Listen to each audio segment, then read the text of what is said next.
Assalamualaikum warahmatullahi wabarakatuh. Kami dari kelompok 2 akan mempresentasikan hasil diskusi mengenai tugas analisis artikel yang membahas tentang krisis fungsi PGRI di masa kini. Sebelumnya, saya akan memperkenalkan anggota dari kelompok 2 yaitu Dina Arina Lutfiana dengan NIM 1902 101090, Friska Beatrice dengan NIM 1902 101093, Kartika Eka Mustikayani dengan NIM 1902 101099, dan Aning Rahmawati dengan NIM 1902 101100. Dalam kesempatan kali ini, kami akan menjelaskan mengenai yang pertama, pengertian PGRI. Yang kedua, sejarah PGRI. Yang ketiga, tujuan PGRI. Yang keempat, fungsi PGRI. Yang kelima, fakta krisis fungsi PGRI. Yang keenam, penyebab krisis fungsi PGRI. Dan yang ketujuh, upaya untuk mengatasi krisis fungsi PGRI. Langsung saja ke materi yang pertama, yaitu pengertian PGRI. Persatuan Guru Republik Indonesia atau PGRI merupakan suatu organisasi profesi yang mendukung tugas seseorang sebagai guru. Organisasi ini didirikan untuk meningkatkan profesionalisme guru, memperjuangkan perlindungan hukum maupun keselamatan kerja guru, serta menampung dan menyalurkan aspirasi anggotanya.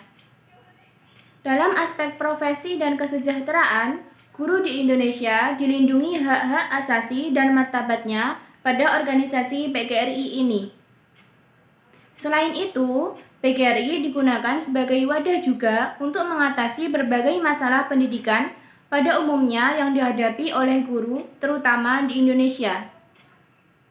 Dengan demikian, para guru dapat memaksimalkan tugas dan profesinya melalui adanya organisasi yang dinamis dan bahkan mampu menjawab tantangan di masa depan. Materi selanjutnya akan dijelaskan oleh Friska Beatrice. Baik, terima kasih. Materi selanjutnya yaitu sejarah berdirinya PGRI. PGRI lahir pada tanggal 25 November 1945, tepat setelah 100 hari proklamasi kemerdekaan Indonesia.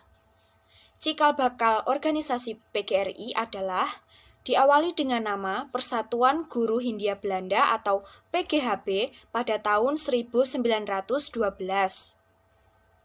Organisasi ini bersifat unitaristik yang anggotanya terdiri dari para guru bantu, guru desa, kepala sekolah, dan penilik sekolah, yang kemudian berubah nama menjadi Persatuan Guru Indonesia atau PGI pada tahun 1932.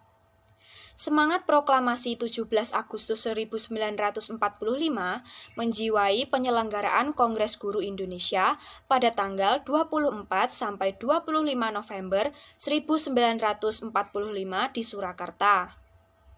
Melalui kongres ini, segala organisasi dan kelompok guru yang didasarkan atas perbedaan tamatan, lingkungan pekerjaan, lingkungan daerah, politik, agama, dan suku sepakat dihapuskan.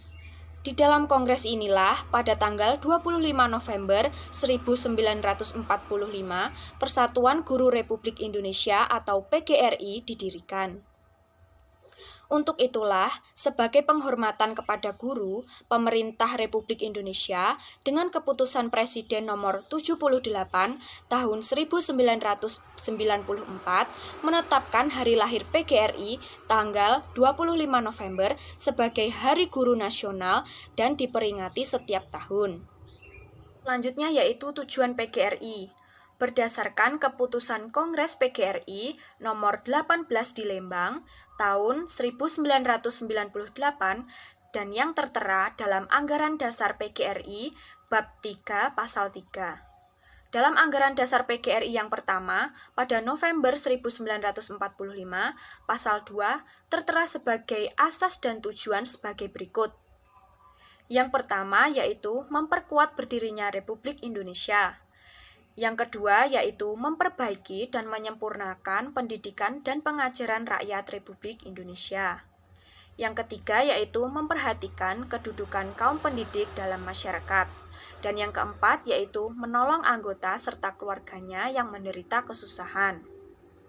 Jadi, PGRI ini memiliki tujuan utamanya, yaitu mencerdaskan anak bangsa, meningkatkan mutu dan kemampuan profesi guru dan tenaga kependidikan lainnya, serta meningkatkan harkat dan martabat guru melalui peningkatan kesejahteraan anggota serta kesetiakawanan organisasi.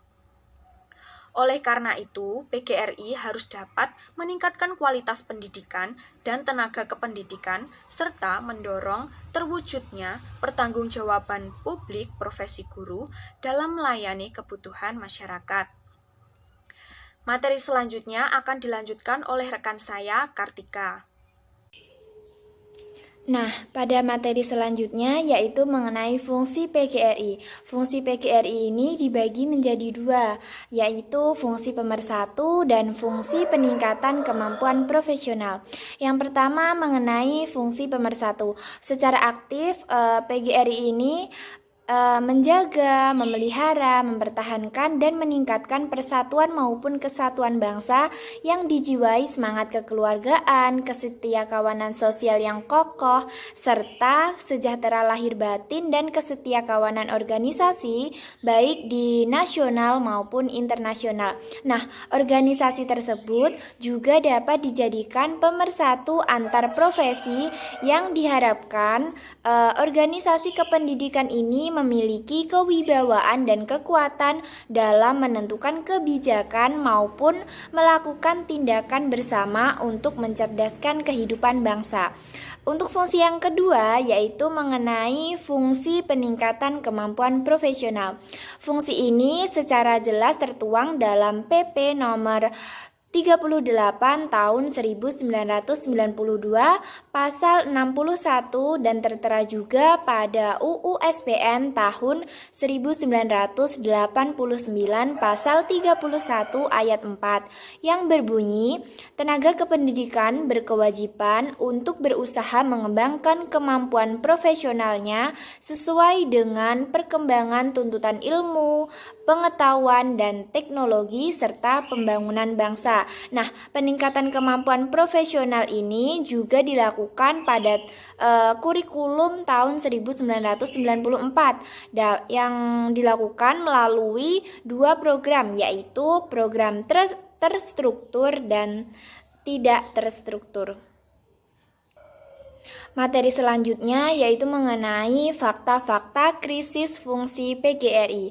PGRI ini mengalami krisis fungsi sebagai suatu organisasi yang besar. Nah, realitanya dibuktikan dengan fakta-fakta yang terjadi di beberapa daerah di Indonesia. Contohnya, di suatu daerah itu guru harus merelakan sedikit gajinya untuk organisasi ini setiap bulan. Meskipun hanya sedikit, tapi jika dikalikan dengan begitu banyaknya guru yang ada di suatu daerah tersebut, setidaknya sudah bisa digunakan untuk melaksanakan suatu kegiatan bimbingan teknis atau biasa disebut dengan BIMTEK mengenai kurikulum atau kegiatan yang mampu menunjang mutu guru. Namun, pada kenyataannya tidak terlaksana dengan baik. Nah, mereka menjadi kurang wawasan dan kecakapan pada saat ada pembaruan pembelajaran atau perubahan dalam kurikulum. Katakanlah ketika ada tuntutan untuk membuat perangkat pembelajaran terbaru sesuai dengan kebutuhan kurikulum, guru-guru tersebut tidak tahu apa-apa karena tidak adanya bimbingan sebelumnya. Nah, ketika ada pemeriksaan, mereka tidak mengetahui mengenai perubahan kurikulum tersebut, apalagi guru yang mengajar di desa-desa. Mereka tidak mengetahui hal tersebut karena minimnya teknologi sehingga informasi yang didapat pun tidak tersampaikan dengan baik. Selain itu, banyak juga ketidaksesuaian disiplin ilmu dengan bidang ajar yang dimiliki guru karena persoalan kurangnya guru pada bidang studi tertentu. Selanjutnya, materi akan dipresentasikan oleh teman saya yaitu Aning Rahmawati.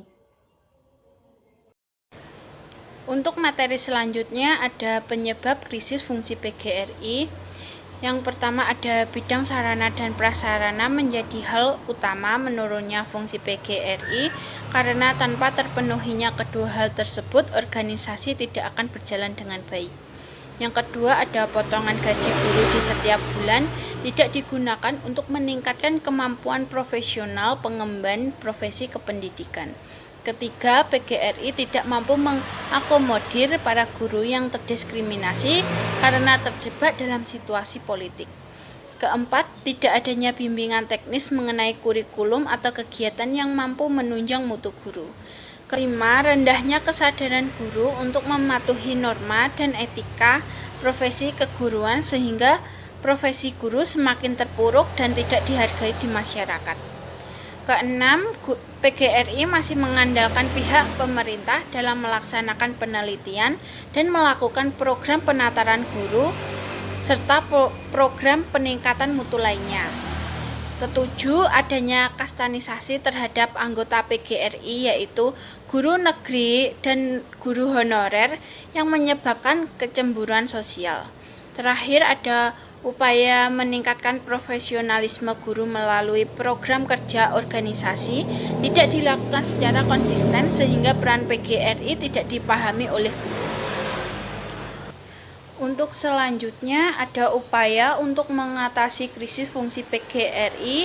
Yang pertama, bekerja sama dengan organisasi pendidikan yang lainnya untuk merancang program-program yang dapat meningkatkan kualitas guru dan peserta didiknya.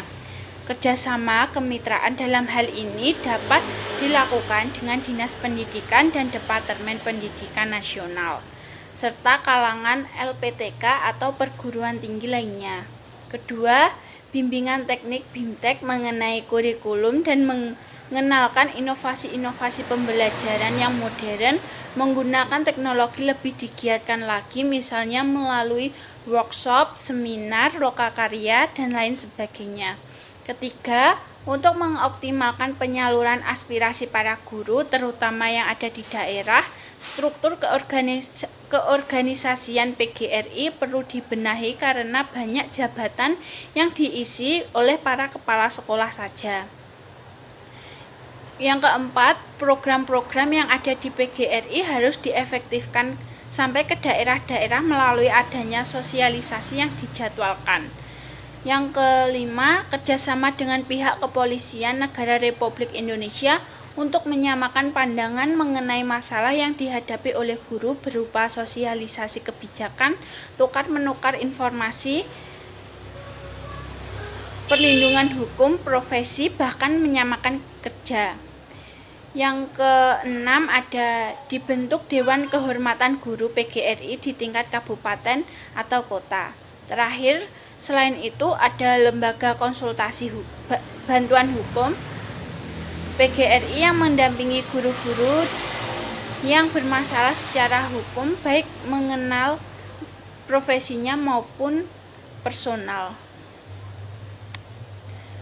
Sekian presentasi dari kelompok kami. Apabila ada kurang lebihnya kami mohon maaf. Wassalamualaikum warahmatullahi wabarakatuh.